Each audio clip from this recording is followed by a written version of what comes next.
Okay, didn't even have to try that hard. Welcome back Yeah. to the Weekly Pet Roundup. I said what you said. This is your Yeah, you're doing great. You did great. Welcome back to the Weekly Pet Roundup.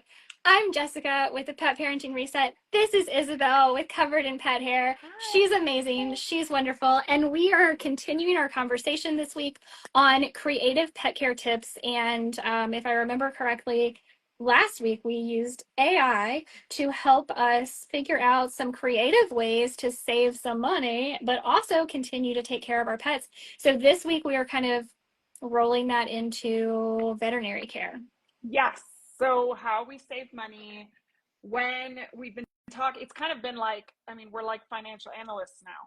We We've been, are. yeah, we've been talking about, we've been talking about the economy Yeah. on the Weekly Pet Roundup for 3 weeks now. This is our third week in a row that we talk about the economy. And we all know, that there are a lot of reasons why right now people are concerned about the economy. I was just invited to speak by an organization in the pet world about, you know, business owners in the pet world having concerns about costs going up and people not booking and things like that. So it's not just here at the, in the Weekly Pet Roundup that people are concerned about money. Everybody's concerned about money right now for many, many reasons. I will apologize in advance if my internet is not great today. We are having a dust storm, so lots of Another dust wind. storm. Yeah, so this has been I've been in El Paso for 8 weeks this year. Eight. 8 years this week, sorry. 8 years this week. It feels like 8 weeks, but it's been 8 years. And this week feels like 8 years. But I have never seen the number of dust storms that we're having. I think that when we moved here in May, we had just missed like a bad dust storm season. And we have not had one since. So this is the first one in those 8 years that I've seen. And dust storms suck. It's just wind and dust everywhere. The air quality is bad to breathe. There's literal dust everywhere. You can't wear sandals without having to come home and like clean your feet immediately. You feel like you're covered in dust. My kids smell like dust when they come home. Oh. Yeah, it's like we have to stay inside, even though it's a gorgeous day. Otherwise, like we have to stay inside because it's so dusty, and it's like you can't really even see the mountains. Like I have a view of of the Franklin Mountains from my house. They're right there. Like they're not far. I have an entrance to a hiking trail across the street from my house, and you can't see them. You can't see the Wow. mountains because it's so dusty. And it's like, I think it's combined with like the drought in California and in Mexico, all of that dust when the wind picks up. We always have wind, but now we have wind and dust. So anyway, so if my internet is spotty, that is probably why. I also want to say that, yeah, we are going to focus on veterinary care. And like one of the things that we always talk about is just kind of making sure that you actually need to go to the vet before going to spend that money. So that is obviously understood, like trying to monitor your pet at home, journaling about whatever issues you're observing before going to the vet, so that you're not going in and out of the vet paying for tests. You can actually go with some information. And that obviously only applies when it's a non-emergency. If it's an emergency, I'm so sorry, you have to go to the vet immediately. But when your dog you're noticing something like my dog has reflux, and, sometimes she goes for weeks with nothing. And then we start noticing it again and kind of start thinking about what is happening. Have we changed any food? Is there something different in the environment? Like what's going on? And so before I run to the vet, I try to observe, take a beat, try, some kind of home remedy, maybe fasting if it's an upset stomach, something like that. And then I go to the vet. And I know you do the same thing. You do a lot of home stuff. And so today's focus is going to be on when you've done whatever you can at home and you're looking to save money when you have to go to the vet. So this isn't about like home remedies. This is about the options that exist right now and what happens when you're faced with like a big bill that you are thinking of not taking your pet to the vet only because you can't cover that bill. Because I mean, we want to make sure that anybody who wants veterinary care for their pet who needs it knows where to find it. So we may not have every answer for every jurisdiction, every city, every state, but at least we'll get the conversation started and maybe give you some ideas. Yeah. Yeah, well, and I think just to kind of uh, really reiterate some of the things you said is that one of the things I notice is I mean, so many people that I talk to, they're going to the vet for things that I would never tell them to go to the vet for. And then people are not wanting to go to the vet for things. It's like, oh my gosh, get to the vet now, right? Like there's this disconnect with what should we go to the vet for and what shouldn't we go to the vet for. And I think these are generally two different people, Yes. generally, not all the time, but they're definitely, yeah, like if your dog is generally healthy and they get diarrhea for a day or two, that is not cause to go to the vet. Unless we're talking about like a newborn puppy or something like Yeah. that's serious. But a generally healthy adult dog or even cat, like you get an upset stomach sometimes too, and you don't rush to the doctor.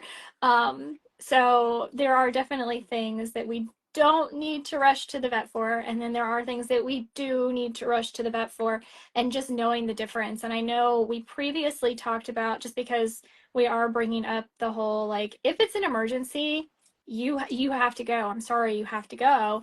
And one of the things I know we've talked about before, because I had Jonathan Wainberg on my podcast from Care Credit, is that there are there are things out there that you can rely on. And I know you've talked in the past about there are, services that help people to get their pets medical attention when they don't have the funds for it. And I think, Care Credit, yes, you're going to have to pay that back, but that's kind of in that Yes. world as well, because a lot of times, honestly, like I've probably had my Care Credit card, and this is not an advertisement for them by any means, but like I'm not making any money on off of talking to you about this. Um, I think I've had mine for like maybe 10 years, and I don't think I have ever um charged on that card where there wasn't something, some like promotion going on where it's like 0% interest for 6 months or 12 months or what. So like that's how I use it. I use it as interest-free money for like I put all of my vet related expenses on it, period, hands down, because they always have a promotion going on, and then I take the 6 months to pay it, because why am I going to pay the veterinarian Yeah.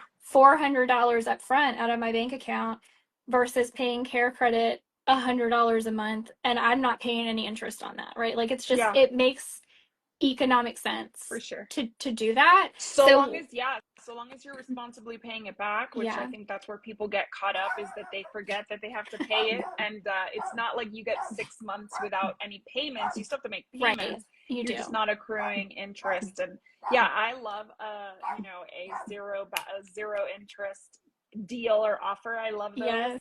I think they're so helpful. And I have a client who has a professional pet sitting business, dog walking, pet sitting, dog training, and they take Care Credit. So it's not Yeah. just for It's vet not just stuff. If you vets. have a pet care provider that doesn't accept it, talk to them about potentially adding it, because my client did just add it this year, Mhm. and I thought it was so smart. Like, Yeah. yeah, like you have, like heaven forbid, you have a surgery where you can't walk your dog and you need dog walking services. Like, falling back on Care Credit for that would be so helpful while you recover. Or heaven forbid, your parent is sick, or I think about all the people that used to hire us as dog walkers. I had family who the 25-year-old owner of the dogs got cancer, leukemia, and had to go to like Washington State. I've been thinking about them a lot recently, weirdly.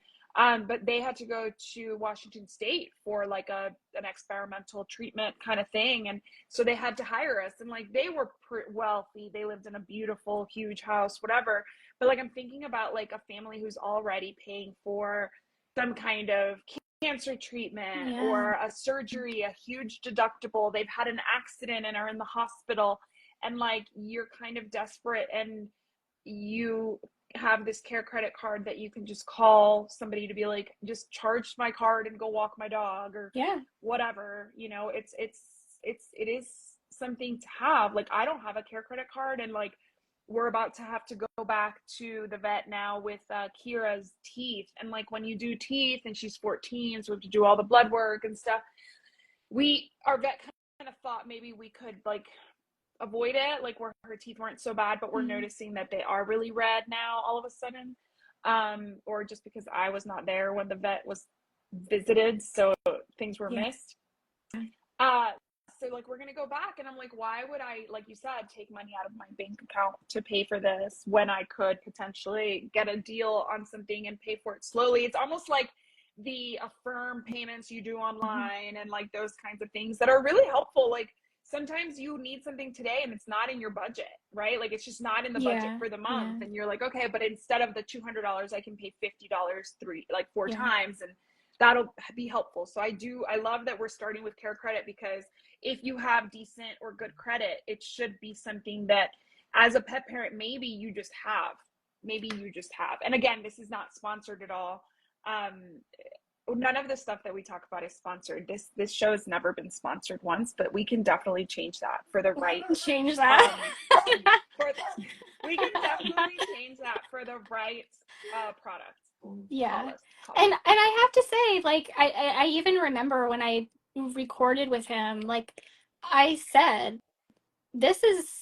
I'm not here trying to sell you this product. Like, I'm not making money off of this, but I legitimately am thankful to have this product, even though it is a credit card, which, like, you know, any, I don't know, financial person, I don't know, like, they're always going to tell you they're a financial ripoff, blah, blah, blah. analysts like us, we will tell you, be very careful. And you do have to be careful with credit cards, but and this is one of the things I learned from my last husband, racking him up. Anyway, I have to laugh about it, right? I just have to, because that's what I have to do. Is that, like, don't spend your money if you don't have to. Right. I'm gonna spend somebody else's money and not pay interest on it. Like, why would I not do that? Yeah. Why would I not do that? And right now, we're talking to people who are struggling financially. We're not talking to people who have $500,000 in the bank. Like, I mean, they're not worried about like creative ways to save money on pet care. Right. They bought their dog for $10,000, right? Like, they surprisingly, I have found. Kim is driving me nuts. I'm sorry, guys. No, Kim, you're fine, honey. You're fine. You bark. Surprisingly, I have found a lot of times those are the people, yes, they're going to spend the money on veterinary care in the world. They are not going to be spending the money on the right food. They're not going to be spending the money on the right groomer. Like, I don't know what this is, and I'm sorry if you're listening to this and I'm calling you out, but like, you're going to spend 10 grand. The wealthier people are, the more they mind their money. Like, I feel like that's just kind of, it happens. And when they don't, then you find like these like athletes and like musicians that like blew everything in like a year, right? You know what I mean? So like, I remember working with professionals in the DC area who had these amazing multi-million-dollar homes. I mean, there was one client of mine that had a boxwood maze in the front of her house in the middle of Fairfax County in a federal manor house that was to die for. And like, they had one dog, and like, I just would sleep over all the time, and it was like, I would have paid them to stay there, but they paid me. But I also had people who lived in like townhomes who were very frugal and had like, you know, their amazing careers, and just lived in a small house and maybe spent the money on things that mattered, like having a dog walker every day. So you never know, but like, the person who's tuning in into this topic is like, times are tough. I want to have something. And like, when times are tough, having something like care credit, again, not sponsored, is helpful, because it's something to fall back on. You can have this open, this like line, it's like a line of credit open without a balance, just so that you have it when you need it. My mom, you know, debt is a funny thing, because my mom's a banker, and I don't think she'll mind me sharing this, but when my parents got divorced, my mom was making like $8 an hour she's a banker now, but at the time she was not. I was a teenager. And she had this car that she refinanced like 3 times in order to make the payments. Mm-hmm. So like, was it a good financial decision? No. Did she need a car? Yes. Right. Yep. So like debt is one of those things that like, it's not about making the good financial decision for the short term. Yeah. It's surviving. It's helping your pet. It's your pet ate something and it needs to come out now, not when you save the money, right? So Yes. we'll talk about too, like I mean, AI helped us last week, but AI is helping us again this week because I wanted to start off with these online vets. And obviously, when you take out the overhead of a veterinary practice, you take out the face-to-face visit, you usually can save some money. And I use something like that. I mean, there's a bunch of them for veterinary telehealth, but I use that for my kids. I use something called Blueberry Pediatrics. I think the first year I paid $120 for the year. And they sent me like the little pulsometer. They sent me like the little thing to look in the ears. They're planning for whatever like viruses little kids get. So like they want you to be able to look in the ears and the nose. They want you to take the pulse, and a thermometer, right? So like they sent me all that, and that was $120, including all that kit for the year. And then like I think I renew for like $99 every year. And I added my sister's son while he was here because he got like a virus, and like they let me add this third child at no additional cost. And a doctor, like you put in, it's an app where you put in like the picture, like my kids have got conjunctivitis. So you take a picture of the eye and you send them their temperature, their pulse, and like whether they have any other symptoms. They get the picture, they look at it, they call the pharmacy. You never saw a doctor, you never left. And then they can provide like a doctor's note for the kids. So to me, it's like $120 a year, $100 a year is invaluable because that saves me the time of calling the doctor, going to the doctor, taking them out when they're already sick into the community. All that stuff is so worth it. So I'm already a believer when it comes to my kids. It doesn't replace, like if my kid breaks his leg, I'm not calling Blueberry Pediatrics. I hope right? not. I'm going straight to the ER. Yeah. But like it's one of those things where like you mentioned, like the kitten or the puppy who's constantly having diarrhea. Yeah. You know, Yeah.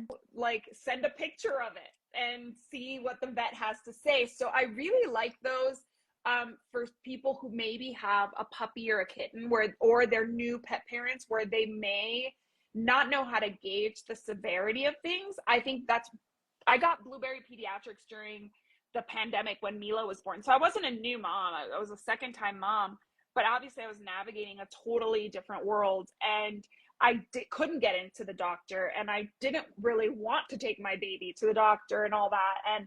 And so when you are kind of a new pet parent or you're navigating some kind of challenges where maybe you work so much that you can't take the day off to go to the vet, you can maybe send a picture, and then the doctor calls you. Like it's not like a FaceTime, but in the case of Blueberry Pediatrics, the doctor calls you. So you are speaking to somebody, and they're asking you questions, and they're asking for follow-ups, and they message you in the app again, being like, you know, how, like 24 hours later, like, how's the eye looking?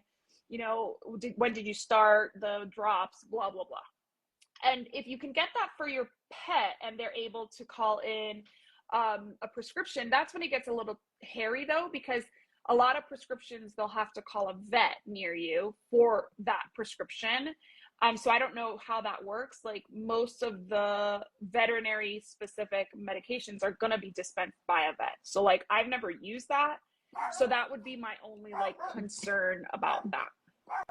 Yeah, I mean, I think if it's being used kind of the way you described, where you're not like maybe it's something that they can help you with over Zoom or through photographs and video, or they're kind of helping you navigate like, is this serious enough that you actually need to go into an office and have some, because I think the big differentiating factor between pets and children, and I guess it also depends on like how young your child is, but you know, a pet is never going to be able to say, this hurts, I don't feel well, my eye is stinging. Like they can't tell you like my eye is Yeah. dry or it's stinging or like there's an acute pain. You know what I mean? Like they can't tell you those things. And so having a veterinary professional put their hands on your animal in some cases is invaluable. Well, in this Um, case, it's all for acute stuff. So this is yeah, stuff that is visible to the eye. This is not to yeah, replace your annual right. Yeah, veterinary visit. yeah,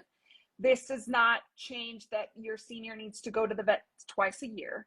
This yeah, is just your pet started, you know, having diarrhea 24 hours ago and it's still there. yeah, Or your pet got like a bug bite outside and you're like, does this need to be seen by a vet? My dog Titan got a spider bite and within 3 days it was like necrotic, right? But like that first 24 hours I just ignored it. I yeah, didn't talk to of a vet about course. it. I Yeah, didn't photograph it. I didn't do anything. And 3 days later, it was like necrotic. So obviously that went to a vet, and he had to get laser and all sorts of stuff. And but had I had maybe like a telehealth on day two when it was still looking kind of not terrible but not great, I could have mm, called there. yeah, And I maybe could have saved some of that necrosis from happening, right? But yeah, I was like, there are so many things in veterinary care and in children, because I mean, I started this when Mila was a brand new baby during a pandemic. There are so many things that you see are different. They're hmm, different. Like this poop has mucus in it. right. Like, are you going to make an appointment and spend $80 to see and then you get there and like the dog has like a bowel movement that looks like pristine, like a Hmm. poop emoji on the vet floor, and you're like, well, that's a waste of time and money. So there are things that like you really don't want to go to the vet for. Yeah, And like I said, this is really only something I would recommend for people who are newer to pet parenting or have puppies and kittens, where they have an immature immune system. They do tend to get things more often, especially diarrhea. Like if I think about when Titan came home to me, he was 4 months old, how much money I spent on the vet as a new dog mom, like I would have saved so much having something like this. I even took Titan to the vet when he was licking himself too yeah. much. And like he was like a teenage dog licking himself, and he would get like his lipstick, and I was Mm. like flipped out that he had something wrong with him. So I took him to the veterinarian for an erection, guys. I love you. Like, would I do that now? I'd be like, stop licking, move on with your life, right? Like, Yeah, that's what I would do now. yeah, But like, I was new to this whole gig. And so yeah, I think that's where, like, this is perfect. If your dog has something chronic, this is not going to work. And they're even going to tell you themselves yeah. That's there gonna needs be to the be a thing. vet involved. I was surprised with my experiences with Blueberry, where like they would even call in sometimes. Like it was kind of like I was expecting them to be like, you need to take them to the doctor, but they would like say, okay, we're going to try this for 24 hours. If the fever's not down, you have to go to the doctor. They would work with me in that sense, and usually Uh, it was better within 24 hours. But I imagine these are actual veterinarians, so and obviously there's the liability issues, yeah, so they're going to be like, that if your dog is limping and cannot support themselves on that foot, you need to go to the vet. Like there's not a video or a no, photo that's going to help me diagnose that unless I touch it. And I will say, dogs break their toes. I had a dog who broke her toe at 6 months, and like we waited for 3 hours, like 3 hours. She would just like sit there whining, and like before bedtime I was like, this isn't getting better. yeah, And I had no clue that she had broken anything. She kind of walked in limping a little bit. We were concerned about like a spider or a snake bite because she had just been out in the dark in the yard. And, at 11 o'clock at night, I had to take her in to the emergency vet, only to find out that she had broken a toe in like the dumbest way, just like coming up the stairs. So, like, those kinds of things, yeah, you can't do that unless you go, and they need mhm, to like touch the toe and see what toe yep, and get the x-ray. And she got a cast too. yeah. I know. I do that. I will do that with my dog if she's like limping or something. I am okay. We're gonna sit on the couch. You're gonna get a massage, but I'm gonna be over here figuring everything out. I'm moving your limbs. I'm squeezing every single one of your paw pads to see if there's a reaction. Like I will do that with my dog because again, I don't want to go to the veterinarian for a limp, right? Like, okay, maybe you just pulled a muscle. Maybe I just need to massage it for you. Maybe I Yeah. just need to put some essential oils on it. Yeah. You can't fix a broken bone. No, But she would, but she also, didn't stop whining, right. right? So like it Yeah, wasn't just a limp right. at that point. She's like laying down whining and you're like, okay, What's going on? this is Yep. where I need to, and like, why bother even calling anybody? Because that person's going to be like, Go to the go vet. to the vet. 100%. Just like your dog is throwing up. You just caught them like with same dog, caught her with like an open bottle of Proin, which is a chewable tablet that tastes like bacon for incontinence. And she had chewed like 30 of them. Am I going to call the vet and be like, should I bring her in? I know to bring her in. Who I called at that moment was the pet poison control line to get the toxicologist on and be like, I'm about to take her to the vet. This is what she ingested. And then they call the vet. So, Yeah. like, but again, this is me who's been in this industry for almost 20 years. And like, I've had dogs, so many dogs. I've fostered, I've raised neonatal kittens. I've taken care of, moms that just had babies, all the things. But like me at 28 when I first got Titan, I'd had one dog at that Yeah. point. Yeah. And like, Yeah. oh my God, the amount of money I spent on nonsense. Mm-hmm. Especially like we talked last week, all the nonsense we talked about then too, the toys, the chews, the this, the that like add that to all the veterinary costs that I Mm-hmm. spent that I could have saved. I mean, we're Yeah. talking in the easily $2,000 in the first year. Yeah. Easily. Yeah. And one of the other things, and I don't know if this is on AI's list or not, there are uh, just starting to kind of come around. Well, I shouldn't say that. I think it probably started later after the pandemic was technically over.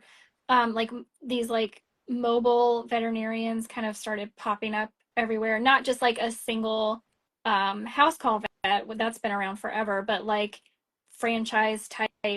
We're going out everywhere, Mobile and there are vans everywhere, vets, kind of. yes. That popped up, and I think there probably is some um maybe cost difference because they don't have the overhead of a brick and mortar. So there is that to be aware of as well. Something newer that is popping up that I'm a big fan of, particularly because I think it fits really well in with what I do. I am not here to replace your veterinarian. I will never ever say that I am. But there are instances where, whether you're in like a desert where you can't get to a veterinarian because that's a thing that's happening and popping up more and more, or you don't have a veterinarian that you can trust at the moment, you're in limbo, maybe you're working with a pet health coach, there are labs popping up where you can go in and just get your whatever lab work done that you need for your pet. So if you are working with a professional, whether it's a pet health coach like me, or maybe doing telehealth with a holistic veterinarian who lives halfway around the world, you can go in and get those labs that you need without necessarily paying the overhead of this veterinarian. Now, sometimes you do need a veterinarian to check that animal out. I'm Right. not saying that this is like And to a review way the to get a results. Yeah. absolutely. Now, I mean, somebody like if you are working telehealth with a holistic or integrative vet, they're going to be able to read the results. If you're working with a pet health coach like me, I'm going to be able to read the results. But yeah, you do need to work with somebody to be able to read the results. And there absolutely are going to be instances where a veterinarian needs to have their hands on your animal, period, end of story.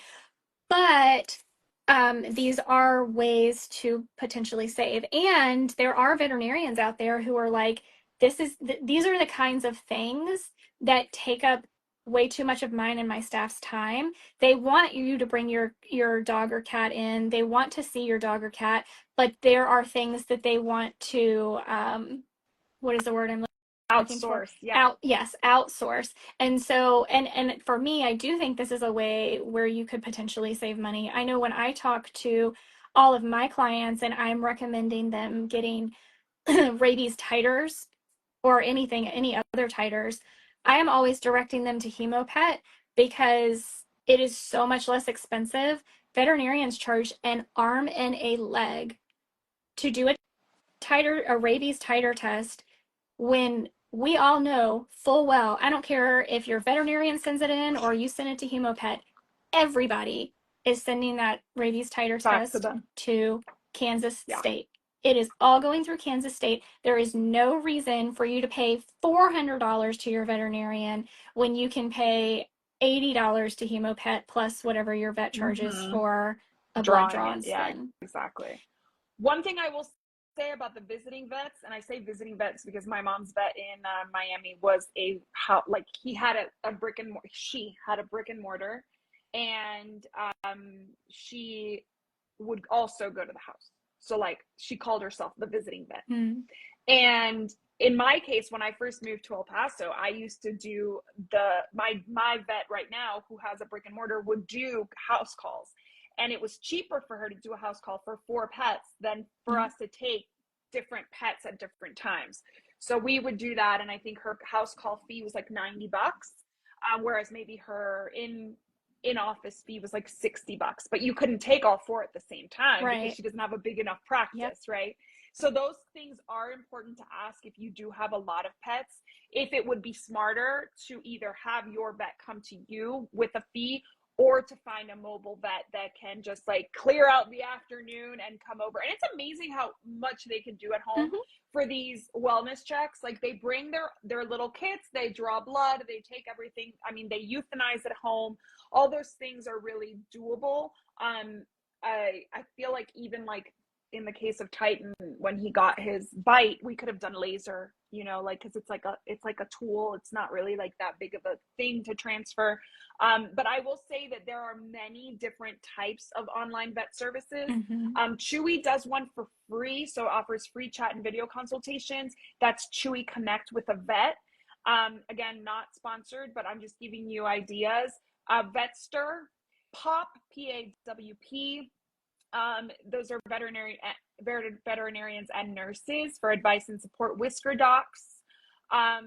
Whisker Docs even does email consultations. Bond Vet, Virtual Veterinary Care, Dutch, and AirVet. And some of these charge by like the consultation, and some of them have subscriptions. So you just have to figure out what it is that you are comfortable with, how often you use them. And then also I want to talk about how there are options for those big, these guys are great for like, you know, diarrhea, whatever. You want to save $50 or whatever. But like, let's talk about when there are big diagnoses. Your dog breaks her toe and you have to pay $2,000. And then after you put the cast on, it gets wet and now she has gangrene. So now you have to go back in and they remove the cast and now you're at another $500.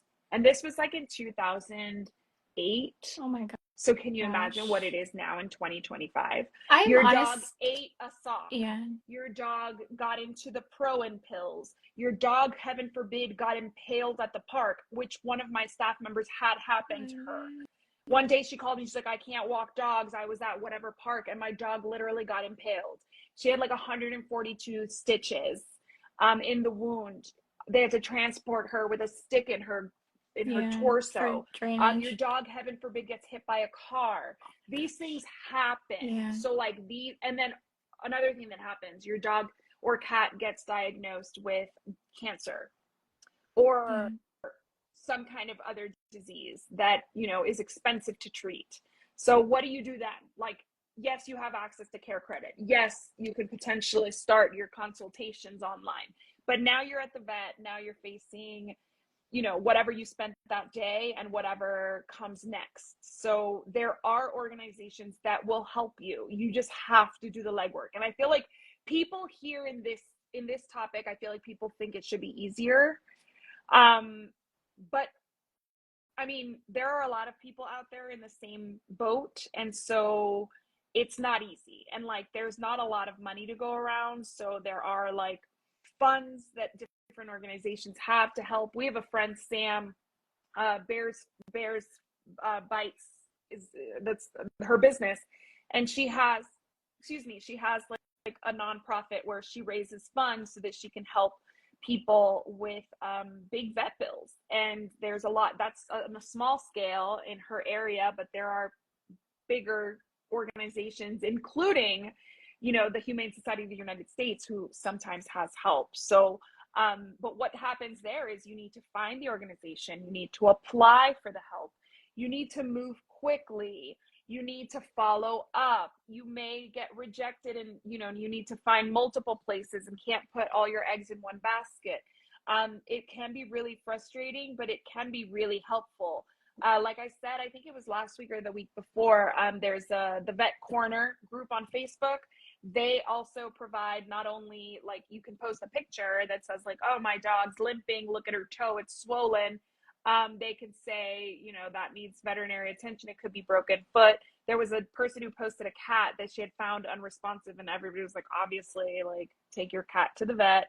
And then later there was an update, like, she's gone or whatever. And there are other things where it's like a skin issue, where maybe it's not like the life or death, but the vets will be like, okay, that looks like XYZ. So now you have like a diagnosis, more or less, and you can go to that. But they also, as part of their responses, usually link some like economic financial resources. And they're all over, like in Texas specifically, Texas Veterinary Medical Foundation, the LEAP program offers free veterinary care to economically disadvantaged individuals, particularly the elderly and the disabled.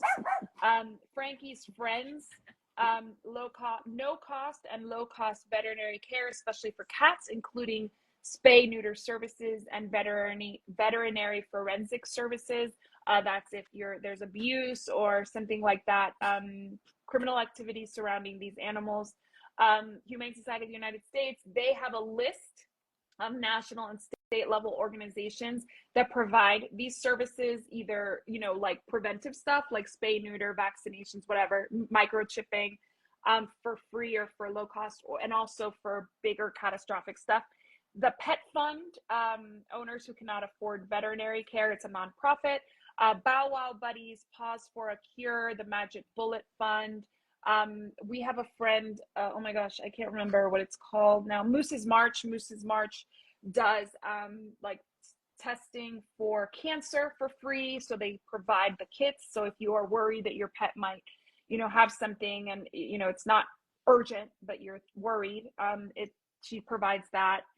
So there's like an endless amount of organizations out there. You just have to do the legwork. And I think people get really discouraged really easily. Maybe it's because you and I are such doers that we're like, I need a solution, I'm going to find it. Like, not everybody's resourceful, but you have AI now. So like literally tell AI, you can use ChatGPT, you can use Gemini, and be like, ChatGPT. Well, don't say ChatGPT because you're just wasting water, but just be like, help me find low cost or no cost veterinary care for my dog who was just diagnosed with cancer, and like see what you get in your area. Use your resources, talk to people, call your vet, call your humane society, your local shelter, ask. Don't be embarrassed. That's the biggest thing. I think people don't ask for help because they're embarrassed. They don't feel deserving. The organization will determine if you're deserving or not. Just ask them. Yeah. Well, yes, but also like just because they may not have enough funds also doesn't mean you're not deserving. Well, they wouldn't tell you you're not deserving, but like they might tell you like we have people in more need. Yeah. Or they might just tell you like we've exhausted our funds. Right. Like we would love to help you, but we can't. But like there are people who want support that maybe don't need it as much as other people, right? That's true. The biggest thing too is sometimes there's stuff going on. I don't know if everybody knows all like the million pet related holidays we celebrate each year. Gosh, like May is National Chip Your Pet Month. National Pet Week was last week. So like there are a lot of organizations that will run programs, promos, things like that over specific holidays. Pet Cancer Month, I think, when was it? We just did something on Pet Cancer Month. We did. No, I think it was back in like November. Was it back in October, right? Yeah, October, November. Yeah, so like when those things are happening, you might have some success getting some support for something, maybe not, again, super acute, but something chronic that maybe you're managing. Mhm. You know, DCM, like degenerative myelopathy, DM, Yeah, sorry, yeah, DM, degenerative myelopathy is something that you manage for a long time. And so, like, there are groups on Facebook for everything. So, like, if you have a diagnosis, go straight to those groups and ask, like, how can I get help? When my dog Titan was diagnosed with degenerative myelopathy, I went straight to the DM group on Facebook, and it was so helpful. They told me how to save money on genetic testing. They told me, like, what works, what doesn't. You know, they really are like, and the people who are admins of these groups are so committed to yeah, helping pet parents that like they truly are like a wealth of information and like invaluable input for free, because it's literally just like another member of the group giving you all this yeah. advice. Which I wanted to temper, but yes, they can be very, very helpful. You just have to, you still have to, you still have to figure things out for yourself, but take that under advice, like take everything they give you under advisement. Yeah. Because it can't, there are absolutely some times where it's going to be amazing information, and there's also going to be some times where it's really horrible. Well, I know there's a group on and Facebook. that's why I said admins. That's why I Yeah, said admins, yeah. That, well, not just the there's, members, not just the there's members. a group that I heard about a few months ago on Facebook, that they are recommending dogs only eat fruit. Okay, but don't Don't do join those groups. I'm talking about like that. specifically, yeah, don't join those groups. That So, is a like, red flag. no. When we talk about red flags, that is like a huge red flag. Yeah, Any group that tells you to feed anybody only fruit, yeah. didn't the girl who only ate bananas die? I There, have not there heard was a that, but girl who that would for a make long sense. time, yeah, like there was a girl who only ate bananas. I think she was from Ecuador. This is why Wow. like I connected with her, and I don't know if she passed away, but there was a girl, very attractive, always in her swimsuit, like very sexy, and she was just like, I only eat bananas, that's all the food I need. And I remember being like, yeah, that doesn't You sound right. So need yeah, if it doesn't intervention. sound right, double check it. Yeah, But it's a really great place yeah, to start when yeah, you have a diagnosis that you're learning about, because those groups for me, like for the DM diagnosis, there was all the information I was going to find online was like compiled for me, so it was like yeah, yep. curated. Mm-hmm. And then there were people kind of like already in comments being like, well, this didn't work for me, or this did, or I disagree with this because of this. And that, you know, everybody's kind of like, if they allow links, that's super helpful, and this particular group does. Some places don't allow links at all, which is super Mm-hmm. annoying, but if they allow links, it's so helpful. And you know, none of them were promotional, it was just like helpful. Like, you know, there's not a lot of there are not a lot of studies on a lot of things that ail our pets, so a lot of it comes down to anecdotal stuff, you know, when you're dealing with these things. And that's where this stuff is helpful. Like, Mm-hmm. yeah, my dog Yeah, has DM, but I did this protocol with CBD and blah, blah, blah, yeah, and blah, blah, yeah, blah. And it, you know, he seemed to do better. So you're like, okay, well, what do I have to lose? When you get these diagnoses where it's like, and like in my case, like we didn't spend the money on an MRI. We chose not to because he was so yeah, advanced in age, like yeah. whether or not we Why were going to would you? find it was silly. But we Yeah, did instead use that money for acupuncture. So, like, by saving some money somewhere, you can invest in something else. yeah, absolutely. Well, I think these were all great tips. Yes.